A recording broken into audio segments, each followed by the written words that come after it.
Hello, সবাই কেমন আছেন? আশা করছি সবাই খুব ভালো আছেন।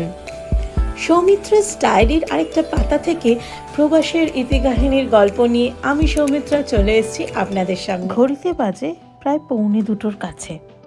এখন আমরা সবাই মিলে যাচ্ছি গাড়িটা জমা দিতে। যারা আমার ব্লগ নিয়মিত ফলো করেন তারা জানেন এই কারটা আমরা রেন্ট করেছিলাম নায়াগ্রা যাওয়ার জন্য। এখন আবার আমরা নিউ ইয়র্ক চলে এসেছি, তাই আমরা এখন যাচ্ছি কারটা ড্রপ করতে। আমরা কিন্তু স্টে করছি নিউ জার্সিতে, আর নিউ জার্সি থেকে নিউ ইয়র্ক যেতে গেলে হাডসন রিভার ক্রস করতে হবে। আর হাডসন রিভার ক্রস করার জন্য দ্য লিঙ্কন টানেল, যেটা হাডসন রিভারের তলা দিয়ে গেছে, সেইটা ক্রস করতে হবে। ঠিক যেমন আমাদের গঙ্গার তলা দিয়ে মেট্রো রেল যাতায়াত করছে, তেমনই এখান দিয়ে গাড়ি যাতায়াত করছে হাডসন রিভারের তলা দিয়ে। এই টানেলটা ক্রস করতে গেলে প্রত্যেকবার কিন্তু টোল দিতে হয়, আর এই টোলের প্রাইস প্রায় $17 কাছে। আমার এক বান্ধবী আমাদের কাছ থেকে এই গল্প শুনে বলছিল, আমরা এই টানেলটা যে এত তাড়াতাড়ি ক্রস করেছি যে আমার কপাল ভালো, আদারওয়াইজ অনেক সময় এই টানেলে ঢুকলে আধ ঘন্টা সময় পেরিয়ে যেতেই পারে, এত জ্যাম হয় নিউ ইয়র্কের রাস্তায়। নিউ ইয়র্কে আসলেই অনেকটা কলকাতার ফিলিং আসবে, কারণ রাস্তাঘাটের গাড়ি চলাচলের স্টাইল অনেকটা কলকাতার মতো। তাই অনেকেও এখানে এতটাই জ্যাম হয় প্রেফার করে গাড়ি ছেড়ে মেট্রোতে যাতায়াত করতে। আর এখানে পার্কিং ফিও প্রচণ্ড বেশি, তাই অনেকেই বলে যে নিউ ইয়র্কে গাড়ি থাকলেও metro is the best option for transport. তাই আমরাও ভাবলাম নিউ ইয়র্কের স্টাইলেই ঘুরে দেখব। একজন বেশ মজা সে পুতুলটা নিয়ে খেলে যাচ্ছে। হ্যাঁ, আজকে নিউ ইয়র্কটা ঘুরতে গেলে যেহেতু গাড়িটা দিয়ে দেবো, এই কার সিট নিয়েই ঘুরতে হবে, কিছু করার নেই। এখন গাড়িটা রিটার্ন দিতে এসেছি, গাড়ি রিটার্ন দেওয়া হয়ে গেছে। গাড়ি নিয়ে দাদু যাচ্ছে, এখানে বাবার কলে উঠে পড়েছে। আজকে এভাবেই নিউ ইয়র্ক দেখবো। যেভাবে আমরা এয়ারপোর্ট থেকে বাসে করে কার রেন্টাল অফিসে এসেছিলাম, সেইভাবেই কার রেন্টাল অফিস থেকে বাসে করে আমরা এখন এয়ারপোর্টের ওখানে যাচ্ছি। না, আমরা ফ্লাইট ধরবো না, আমরা এখন যাব ব্রুকলিন ব্রিজ।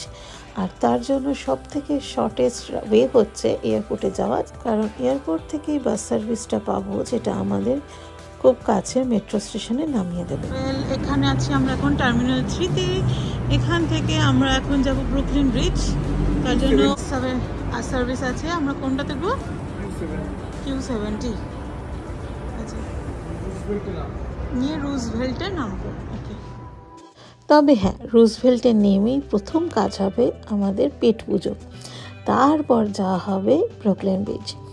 রুজভেল্টের এখানে এলে সবথেকে মজার বিষয় হলো, আপনাকে নিউ ইয়র্কে আছেন বুঝতেই পারবেন না, চারদিকে বাঙালি লেখা, বাঙালি খাবার সব ভর্তি। তাই আমরা ঠিক করলাম একটা দোকানে ঢুকে খাবারের যা পসরা, কলকাতার আমেজকে একটুখানি ফিরিয়ে আনতে নিউ ইয়র্কের শহরের বুকে দাঁড়িয়ে। তাই আমি আর মা নিয়েছিলাম ডালপুরি, আর সুমন আর বাবা নিয়েছিল ভাত আর রুই মাছের ঝাল, আর ছিল চিকেন কষা আর পালং পনির। এই কয়েকটা জিনিস আমরা ট্রাই করেছিলাম। সত্যি কথা বলতে 4টে ডালপুরির সাইজ এমনই ছিল। 2 প্লেট নিয়েছিলাম, আর তাতে আমার আর মায়ের পেট ভরে গেছে, আর আমরা কিছু খাইনি। আর সুমন বাবা তো বললাম ভাত, মাছ, চিকেন নিয়েছিল, পালং পনির, চানা মশলা, এটাও আমরা সবাই একটু একটু করে ট্রাই করেছিলাম। মাছের সাইজ দেখুন। আমরা ওখানেই বসে লাঞ্চটা পুরো করে নিয়ে চলে এসেছিলাম মেট্রো স্টেশনে। সেখান থেকে আমরা যাচ্ছি ব্রুকলিন ব্রিজ। আদিকে আর ক্যারিকটে নিয়ে ওকে বেবি ক্যারিয়ারে নিয়ে আমরা ঘুরছিলাম। ক্যারিকটটা নিয়ে আমাদের ঘুরতেই হয়েছে, কিছু করার নেই। কিন্তু হ্যাঁ, কালকে যখন বেরোবো আর ক্যারিকটটা নিয়ে বেরোবো না, ওকে বেবি ক্যারিয়ারে নিয়েই ঘুরবো। আমরা এই ট্রিপটা করছি হাতে খুব অল্প দিনের ছুটি নেই, বাট নিউ ইয়র্কে এত কিছু দেখার আছে যে এই অল্প কয়েকদিনের ছুটিতে এলে সবটা কমপ্লিট করা একদমই সম্ভব নয়। কিন্তু হ্যাঁ, ঘুরতে আসার লিস্টে সর্বপ্রথম ছিল এই ব্রুকলিন ব্রিজ।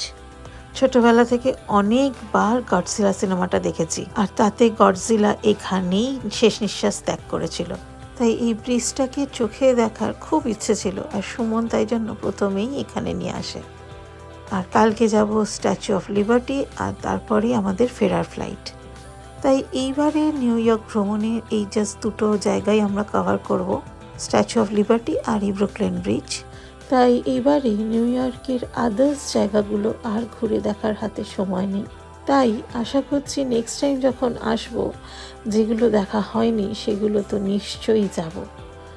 মোটা জ্যাকেট দিলে কি হবে, এত হাওয়া দিচ্ছে আর তার জন্য প্রচণ্ড ঠান্ডা লাগছে। আর এই ঠান্ডা হাওয়ায় চিন্তা হচ্ছে আদিকে নিয়ে কতক্ষণই বা থাকবো। ইচ্ছে ছিল ব্রুকলিন ব্রিজটা হেঁটে দেখার, কিন্তু যা হাওয়া দেওয়া শুরু করেছে মনে হয় না সেটা পারবো বলে। তাই এখানে এসছি, যতটাই আসি না কেন কয়েকটা ছবি তুলবো না, এটা হয় কি করে। তাই মা বাবার কয়েকটা ছবি তুললাম, আমাদের কয়েকটা ছবি তুলে নিলাম।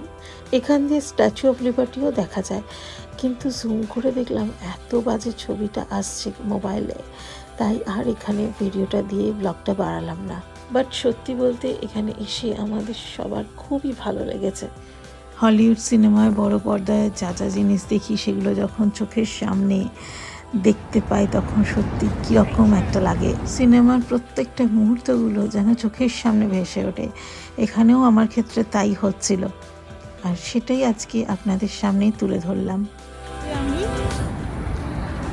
সবাই মিলে ব্রুকলিন ব্রিজ ঘোরা হয়ে গেছে, এখন বাড়ি ফিরছি। প্রচণ্ড ঠান্ডা হাওয়া দিচ্ছে আর মা বাবার একটু কষ্ট হচ্ছে, তাই জন্য এখন বাড়ি ফিরে যাচ্ছি। আর এত ঠান্ডা হাওয়াতে আদিকেও বেশিক্ষণ রাখা ঠিক হবে না, যতই হোক এটা ওর প্রথম ঠান্ডা। তাই ঠিক করলাম এবারে বাড়ি ফিরে যাব। আর ব্লগটা আজকে এখানেই এন্ড করছি। কিছু ছবি আপনাদের সাথে শেয়ার করলাম যা যা আমি ব্রুকলিন ব্রিজে গিয়ে তুলেছিলাম, আর রাত্রিরের নিউ ইয়র্কের শহর। আশা করি আপনাদের ব্লগটা ভালো লাগবে। অসংখ্য ধন্যবাদ সাথে থাকার জন্য। তাহলে চলুন আজকের জন্য ব্লগটা এখানেই শেষ করছি। সবাই খুব ভালো থাকবেন, হাসি খুশি থাকবেন। দেখা হচ্ছে খুব শিগগিরই পরের ব্লগে।